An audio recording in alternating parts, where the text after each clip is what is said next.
So the kind of overall question I want to ask you guys, and I'm going to give you some examples, but in your experience, do you think failure was used effectively in your education or ineffectively? I mean, as it was taught to you.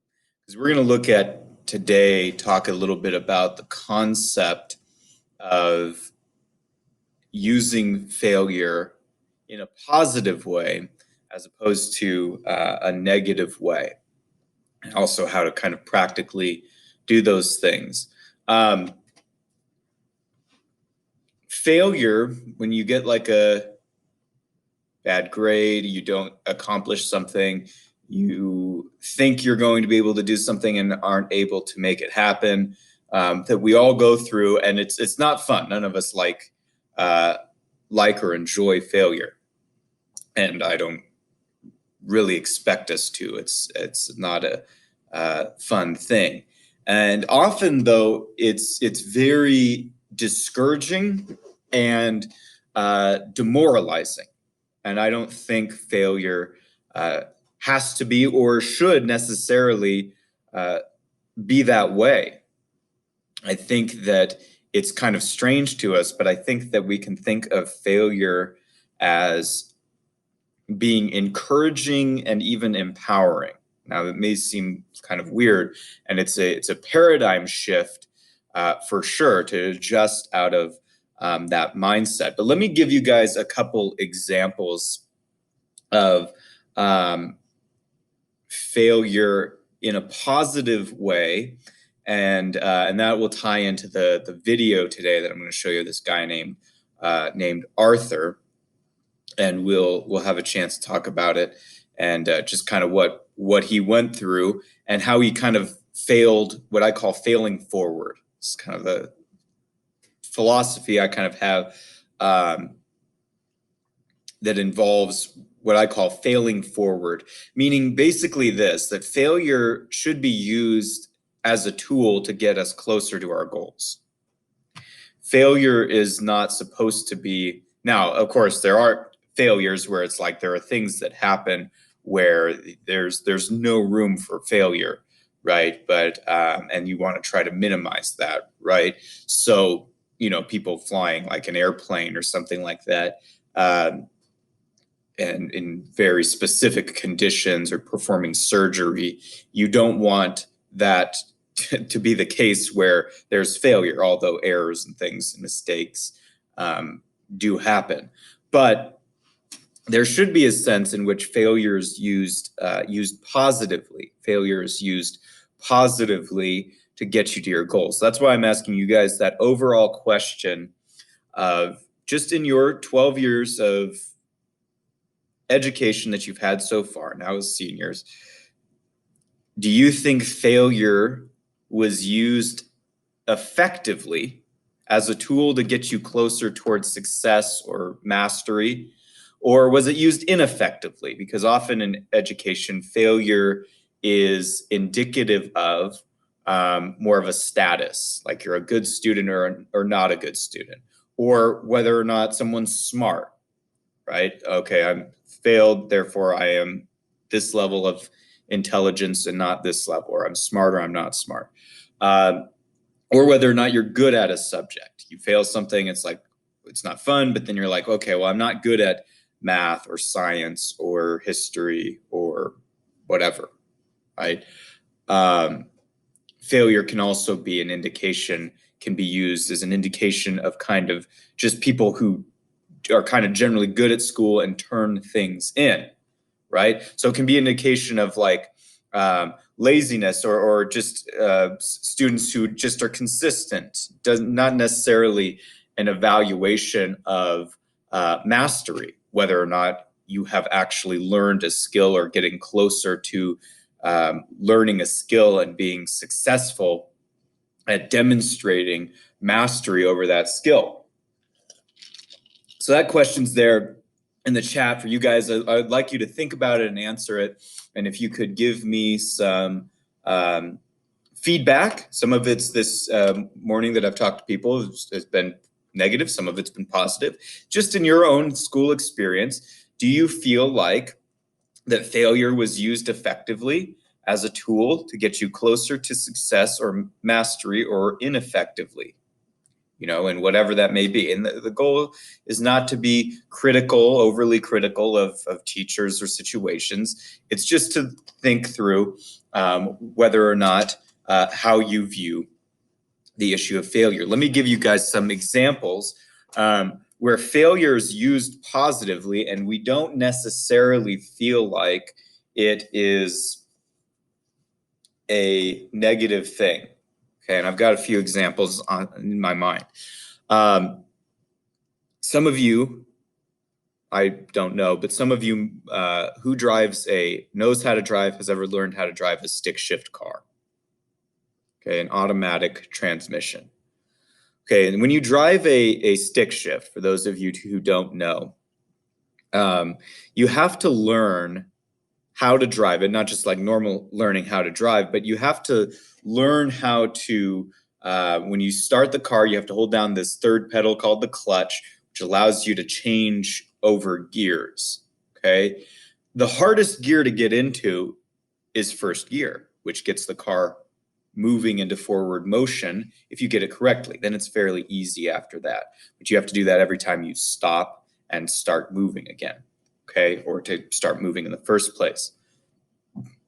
And anyone who has learned how to drive a stick shift car will tell you that the experience, unless they're being disingenuous, some people don't want to admit to this, but they'll tell you that the experience is that you do what is called stalling a lot, okay? Stalling when you're driving a stick shift means when you're driving, you're trying to release the clutch so that you can get the car into gear, in first gear, and then you're trying to hit the gas at just the right amount, just the right timing, so that the car moves forward in forward motion. But so you also, if you hit the gas too much, you go taking off a little too fast.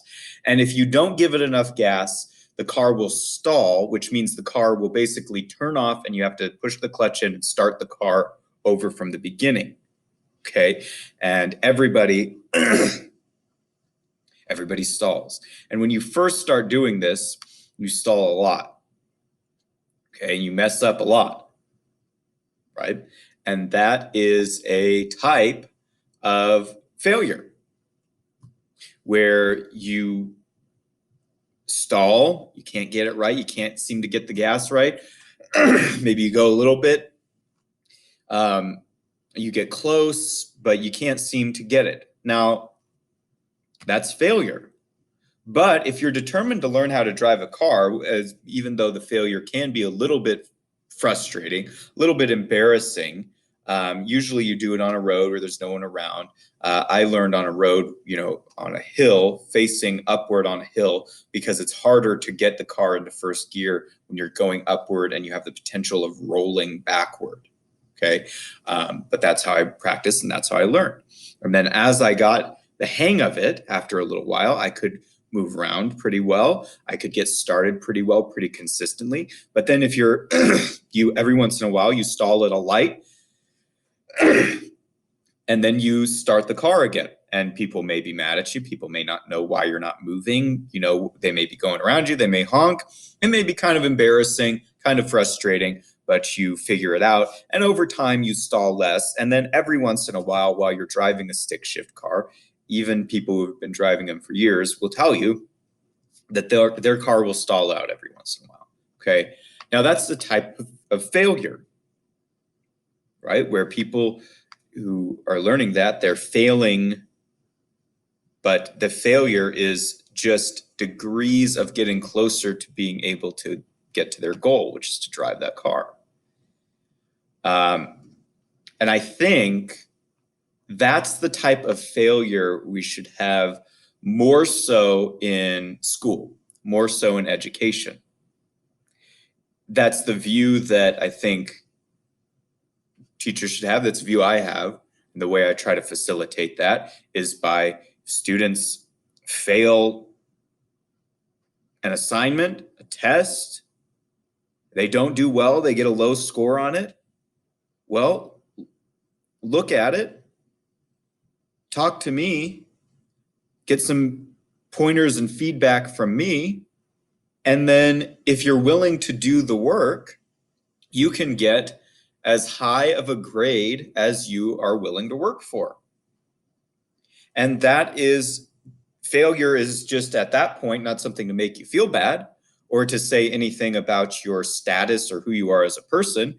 It's just a degree of how close or far you are from mastering that skill. In that case, failure is just a step forward toward success, right? Just like learning to do the stick shift in the car. Okay, so here's another one. Like, look at like someone trying to learn a new trick on a skateboard, something of that nature. Someone trying to learn a new trick on a skateboard. Now, does it really make sense to give someone learning a new trick a grade as they're learning? Well, maybe yes, maybe no, depending on the situation, right? But someone trying to learn a new trick on a skateboard, they're going to mess up. They're probably going to fall down quite a bit. But that's to be expected. If they're really determined, they don't say, I'm going to fall 30 times.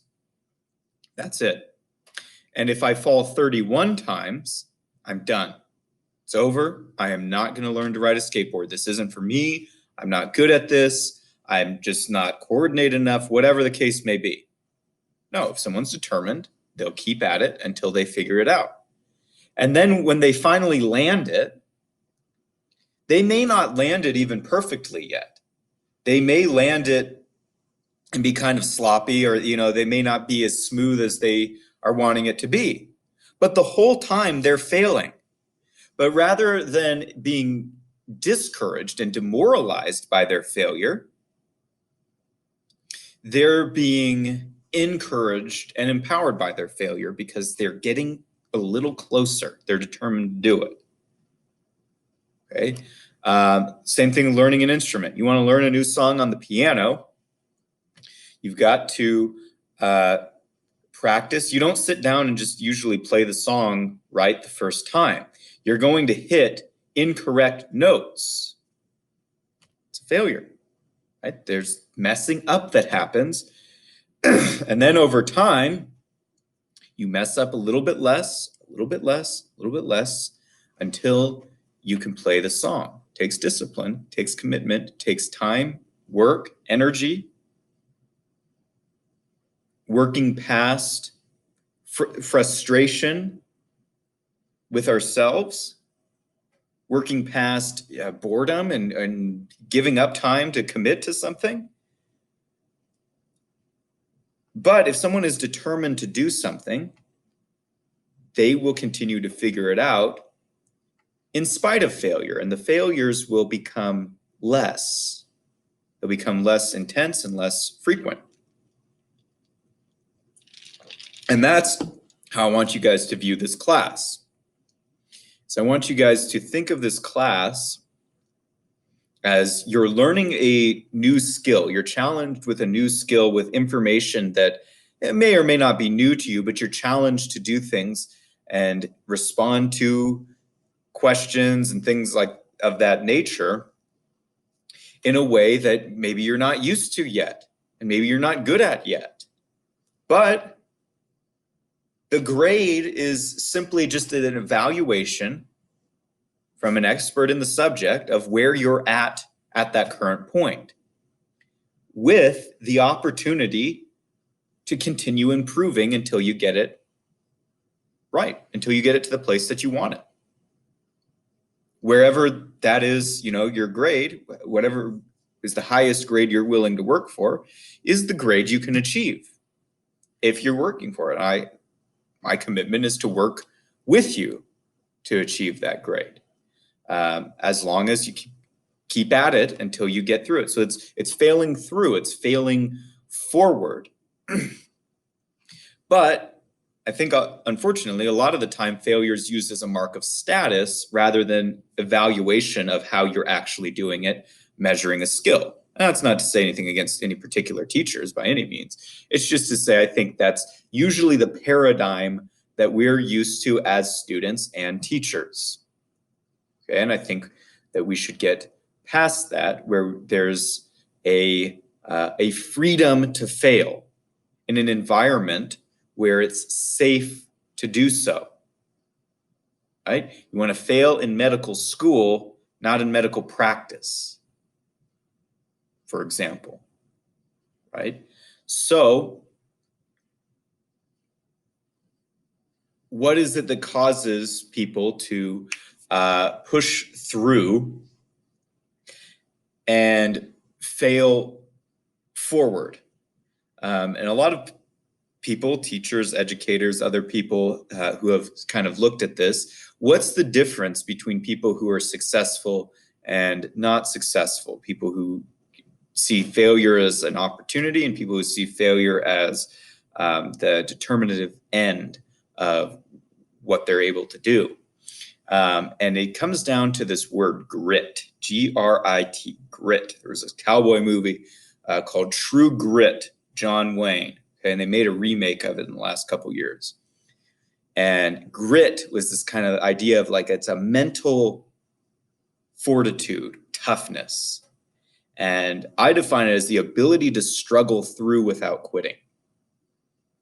It's that failure is used as a learning experience in order to get closer to success.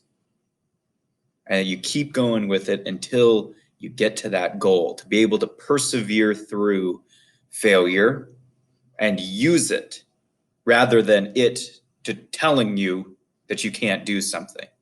Because in that process of doing that, you push forward the frontier of what you're actually able to accomplish, right? So there may have been a time where you could not do something, but through that process, having that grit, that perseverance of using failure, of failing forward, you've moved by degrees progressively to the point where what you could not do, now you can do, right? And you can push forward that upward bound of what you're actually able to accomplish.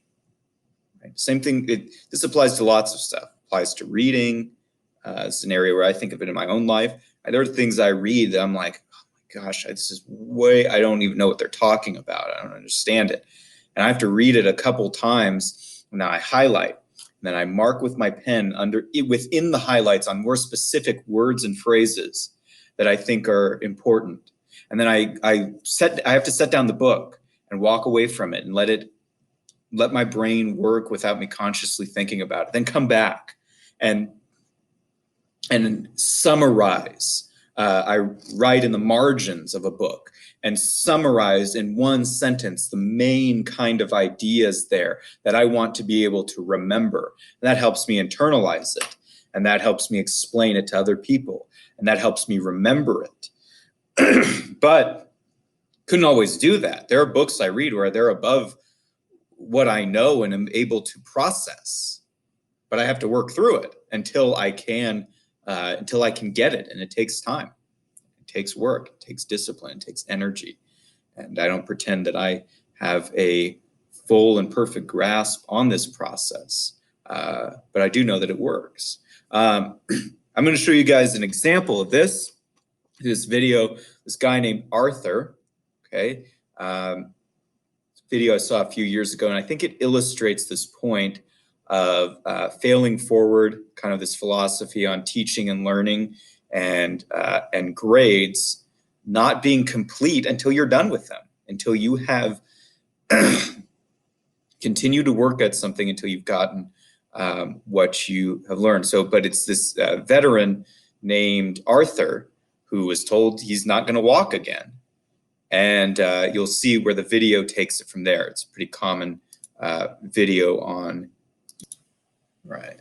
So a video with Arthur, right, demonstrates that grit that I was talking about. And, you know, if you think about it, the guy, as he's doing the yoga, and I get, you know, it's okay, it's a little cheesy. I don't usually show that type of thing or kind of make fun of that type of thing. I get it. But this time, that was kind of cheesy. Yeah, but it was kind of cool to watch as well.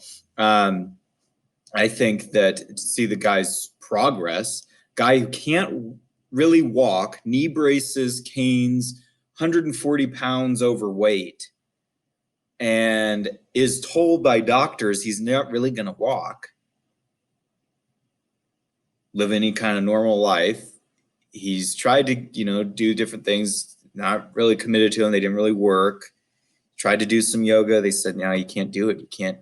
But think about it this way. If we watched Arthur doing the yoga, and our job is to give him a grade while he's doing, well, first of all, he can't even do the stances and the stretches and everything totally right. He doesn't even have the physical ability to do those things at the point where he started. So automatically, okay, so there's an element of failure. And then he's, you know, he's falling down. He falls all kinds of times. I don't know how many. And, you know, what if he fell 3 times and said, okay, I'm done. He's frustrated. He's embarrassed. He's like, all right, I'm done with this, giving up. But he kept with it. He stretched the way he could. He fell over and kept getting up. And then you saw him try to do that headstand, right? Where he tries to do this yoga move when he's in a little bit of better shape. Now, when he started, he could not have done that at all. And now he's a lot closer where he can almost do it, but then he stands up and he falls over and he hits the hutch, right? And it's kind of funny and relatable because it's like, that's probably what would happen to any of us, you know, trying to do that. But then he eventually gets there and he extends the frontier of what he's actually able to do. But as you see, it's like, okay, we give him a grade. It's like, well, at the beginning, he's failing. He can't even physically do the stuff. Then at the end, he's exceeding. But the failure was part of the process to get there to that end goal, right? He had grit. He kept going with it until he got to the goal. And then he probably had new goals. I don't know if when he started this, his intention was to be able to run again, but he was able to, right? Same thing for any of you guys, any student taking a test, doing something, is you may not be able to do something. And then through working through that process, you have enlarged your ability to accomplish things. So I get the Arthur video is a little bit cheesy, but I think it does serve to illustrate the point well of failure needs to be used in a way that is productive, in a way that it encourages you, because the more you work and fail at something, the closer you are to achieving your ultimate success. And that's with limits, okay? But I tell you guys a story, and I want to get your feedback on this question. There's a story of this lawyer, okay, who is teaching a law school class. Law school's tough. It's hard. Not that I've been there. I just know, okay? He's teaching this law school class. Everybody kind of knows this class is necessary to take, but it's intense. These first-year law students are going in, and they're kind of like intimidated already to be in there. They've heard of this teacher's reputation, all this stuff. And this teacher, you know, this lawyer, he's asking them stuff that they don't know. He's having them try to argue things, and then the mistakes they make, he's pointing them out. making them obvious. Okay. People would make arguments to questions that he would ask, and he would brutally tear these arguments apart. And that can be very intimidating to be in that type of situation.